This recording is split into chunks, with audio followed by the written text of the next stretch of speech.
You don't have to do the Warren County Historians Challenge in a single day, but it's worth considering.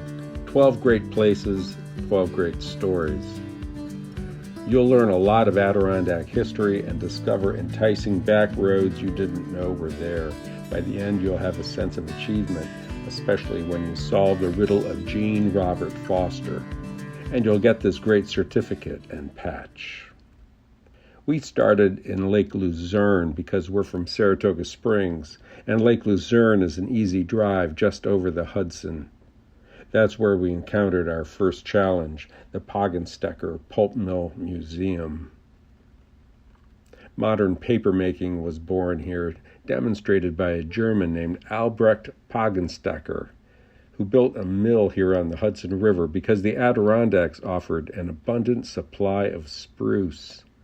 The site of Poggenstecker's first paper mill is behind the Kinnear Museum on Main Street, our first stop on the second day of summer.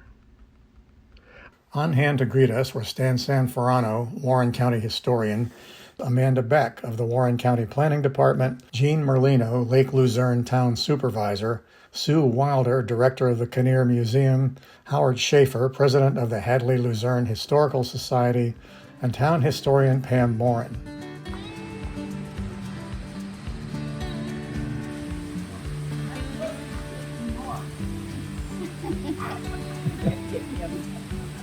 I think he hides his idea right here on the shore of Wells Creek, right in this building. He perfected it, waiting for his patent to come, and when his patent comes, he swings open the door and he hires 10 men to start the pulp making business right here in Lake Luzerne. In the official Warren County Historians Challenge passport, we found our first clue. Coming from the sidewalk, you'll pass the Smith Memorial. Now cross over the Iron Bridge, turn right, and ramble until you see a very special door handle. Take steps to your left, going past the window, then peek around the corner to the forest floor. There you will find what you are looking for. We promptly found the box and left our stamp. At the Four Corners in Stoney Creek, we found the Stoney Creek Inn, which was rebuilt in 1904 after being washed away in a raging flood. It seemed appropriate to meet Cynthia Cameron in a pouring rain. The Stoney Creek Inn originally was on this spot in 1869. William Lewis built it. It got on fire in 1888 and was moved across the street near the Roaring Branch Creek. In August of 1904, a flood hit the town of Stoney Creek. The waters of the creek rose so high that the hotel was knocked off its foundation by debris that was coming down the creek, and then the front portion of the hotel was crushed like an eggshell. After the flood, William Collins rebuilt at the present location in 1905, and today it still stands as the Stoney Creek Inn, owned by Dot and John Fickle, who just celebrated their 42nd year. The old girl has stood the test of time, one of our great landmarks in the town of Stoney Creek. In Thurman, we found one of the oldest maple sugaring operations in Warren County, Adirondack Gold Maple Farm. Still in the rain, we encountered Mark Kenyon, co-proprietor with his wife Cheryl. His nickname is Tapper. He shared the story of the generations of Kenyons who have made the farm an institution. The Adirondack Gold Maple Farm. The delicious sap of the stately sugar maple has long served this town as an economic staple. The woods of Thurman, near a pond named for a bear, sits one of the oldest sugar houses you'll find anywhere.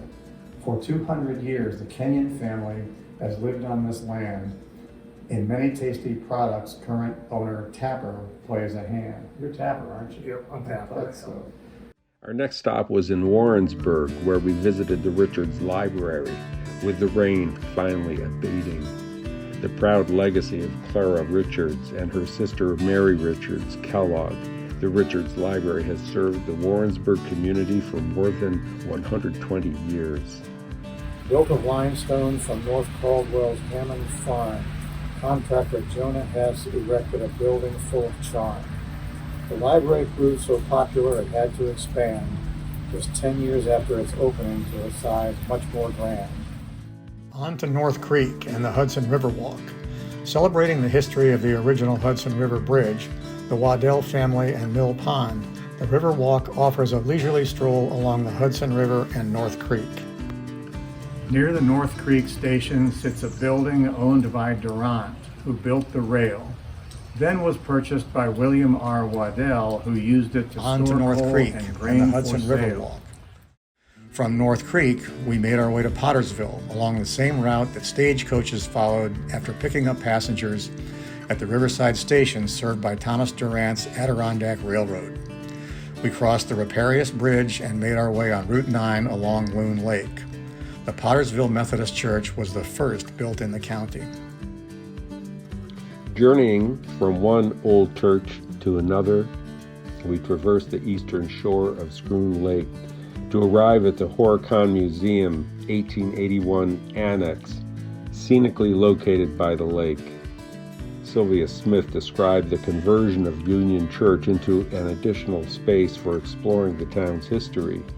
Last summer we were fortunate enough to be able to move some of our archival material over here. And as you see, we kind of put together enough where people came in and really enjoyed the grand opening. We have taken every photo of every item that's in this building, and we're beginning to digitize. This is a great spot to visit around lunchtime because you'll find right around the corner the Adirondack General Store and, amazingly enough, a phone booth that still works. Upon leaving Schroon Lake, we soon enjoyed the gorgeous scenery along Brant Lake, surrounded by peaks in the style of Lake George. Hague Brook runs from the summit of Graphite Mountain Road to the lake. There we found Hague Waterfall, the importance of which was explained to us by Sally Ripkema, Hague town historian and owner with her husband Jim of the Hague Market, which opened in 1900. This is where the first sawmills, grist mills, there was blacksmith shops, there were numerous different businesses. From Hague, a scenic drive along the western shore of Lake George brought us to Bolton Landing, where we found the plaque commemorating the astounding achievement of Henry Knox. An inexperienced young officer in George Washington's Continental Army during the Revolutionary War, Knox engineered the transporting of tons of heavy artillery from Lake Champlain across upstate New York and Massachusetts. There, the cannons were used to drive the British Army out of Boston. Next, we drove through Lake George Village to the site of the remnants of the Prospect Mountain Incline Railway, built in 1895 to serve guests arriving for vacations at William Peck's Prospect Mountain House at the summit. We then took the scenic route along the east side of Lake George to Glens Falls City Hall.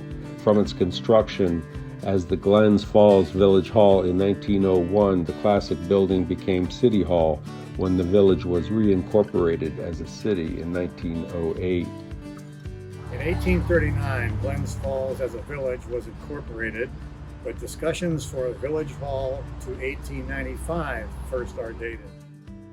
A short drive from City Hall, we came to Hovey Pond, which takes its name from Charles Hovey and his sons Albert and Frederick, who for half a century made ice from the pond to support their fruit and produce company and serve the residents of Glens Falls. Our final challenge was to compile the lines we had been collecting at each box along the way to solve the final riddle. Where in Warren County is Jean Robert Foster? Warren County Historians Challenge in one day. Yeah, we did. The scenic route. The scenic route, and it was great. You know, there are lots of interesting places that I hadn't seen before. And we want to thank all the Warren County historians out there who put their thinking together and their ideas and came up with this great challenge that just shows Warren County at its best. And we almost ran out of gas, but not quite. Which is good.